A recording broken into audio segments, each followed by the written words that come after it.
Hello everyone, welcome back to my channel and welcome to my December 2025 reading vlog. I am 4 days into the month and I've already started one of my books. I wanted to fulfill one of my reading goals for this year and other previous years by rereading an old favorite. I have never gotten around to doing that in like the 3 years in a row I've put that on my reading goal.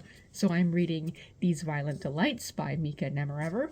I'm already on part 2 of the novel. I originally read this novel on audiobook, and then I finally thrifted a copy about a year back, and I'm really glad to finally be reading this book on paper. I really enjoyed this book when I first read it. It made me cry the first time. It was considered my favorite of, I believe, 2023, and now I am rereading it and I am getting those exact same feelings as I read from the last time. So I'm really excited to continue in this novel. As for my other plans for reading for the month, I don't plan to do much because I work in retail during holiday season. I'm going to die.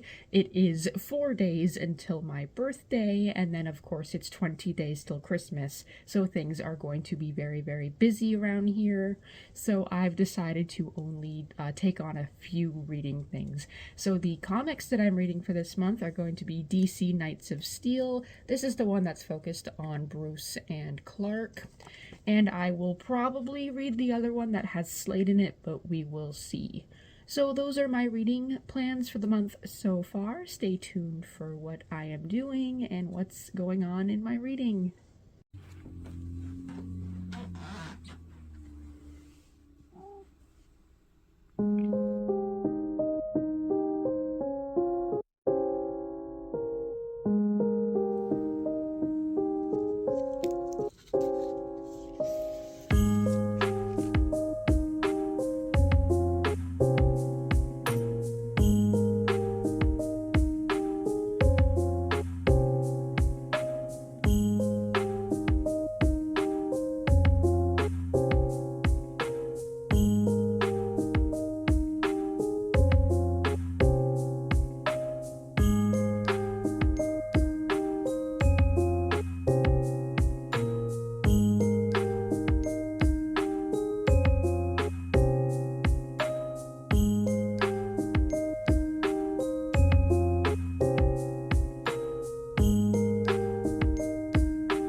Okay, so here we are about halfway through the month, and I have only been reading one thing. I've been rereading These Violent Delights by Micah Nemerever. I have been annotating, and I am on part 2 right now, where all the buildup happens and the inciting incident begins.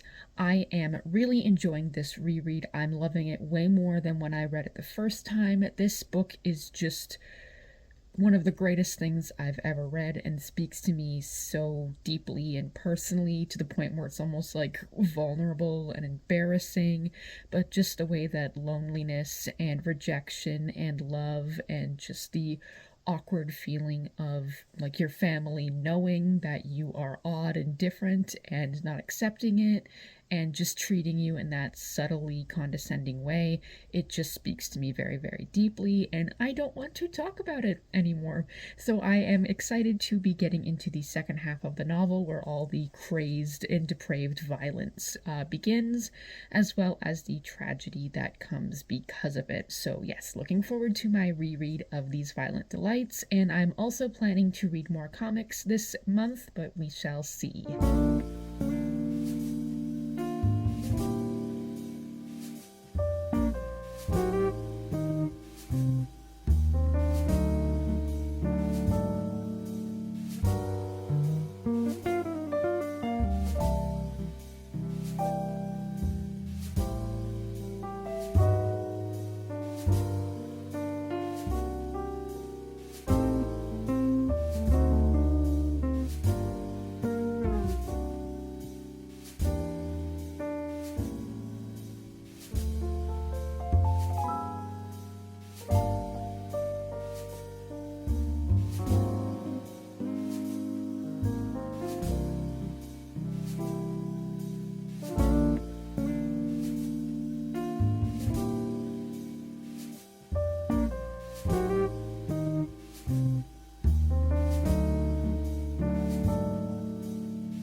Hello, this is just a quick update because it is too sunny over where I usually film, as you can tell from the reflection in my glasses.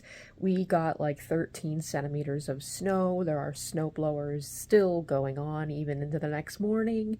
So I just thought I would do my update here. So I finally finished These Violent Delights by Micah Nemerever. I have tabbed everything.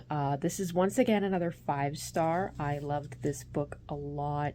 It's almost embarrassing how much it speaks to me, how compelling it is to me, and just the descriptions of how this character feels like uncomfortable in his own life, in his own skin, with his own family, and especially with his friend, confidant, and partner Julian, and how he feels about Julian, and how he realizes all this stuff about Julian, and just the ending of it, where it all culminates in exactly the way that it was supposed to. It's shocking for sure, but it was all leading up to this, and you don't even think that Paul is that crazy for thinking this, because it is just all set up so well, and you understand him so well, where this was literally the only way that the story could have ended. And I just think that this was brilliantly written. This is so good. People who think that it's boring in the middle are literally missing the point. It is the catalyst for the entire story. You need to understand why Julian is like that in order for the story to happen. But once again, this is a favorite. I finally reread an old favorite in the year. It is always one of my reading goals, and I am glad that I finally succeeded. As for the rest of my month, I plan to read Dark Knights of Steel, these two comics, the medieval versions of Batman and Superman. I will get to them before the end of the year. I still have a few days left, you mark my words. And as for the new year, I have books that I'm going to be starting in 2026.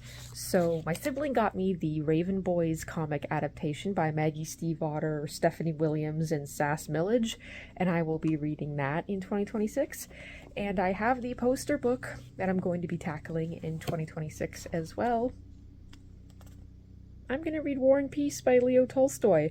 Thankfully, I'm going to be giving myself way more time than just a month to read this, so I'm pretty excited to get into it, but I'm also a little bit nervous, so we will see how that goes in 2026. So that's my update for now. I am not sure if I'm going to be doing a wrap-up because it will be New Year's.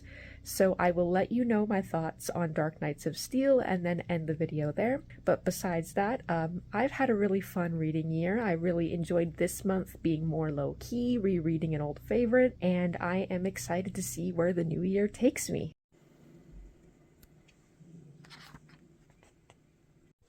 Okay, here's my update to say that I have finished Dark Knights of Steel Volume 1. I really enjoyed the costuming and the way that they sort of changed the story to allow for a medieval fantasy setting, like all of the creative ways that magic and heroism and Kal-El and his family are incorporated into the story. That stuff was all pretty good, and I really liked Bruce's arc about being a bastard. But what I didn't like was all of the still modern comic writing quippy language. It is a medieval-based fantasy story, so I thought they would have done more of a fantasy language, but they just didn't. It just reads like a comic book, and that just kind of is a bit disappointing.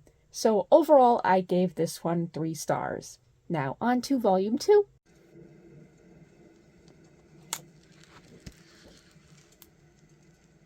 Okay, so I just finished Dark Knights of Steel Volume 2 by Tom Taylor and other collaborators, and this one is only getting 2 stars from me. Once it got into the complicated action and war between all of the factions, that being the Wonder Woman, Superman, and Amanda Waller plot, I just wasn't as interested. I was more interested in Bruce's plot in being a bastard, his connection to Kal-El and his family, and learning and understanding differences between all the magical folk in the kingdom and learning to accept them. So I enjoyed that aspect of the comic. However, all of the war stuff and incorporating each member of the Justice League just was not my favorite part. Plus, I was still not used to the comic quippy language in such a medieval fantasy story. So overall, I thought that they were pretty good and that they were a fun way to end my reading year. So that is it. That is it for my reading month, and that is it for my reading year. Thank you so much for joining me in all of my videos, all of my reading vlogs. I plan to do more in the upcoming year of 2026. Don't forget to like, comment, and subscribe, and I will see you all next year. Bye-bye.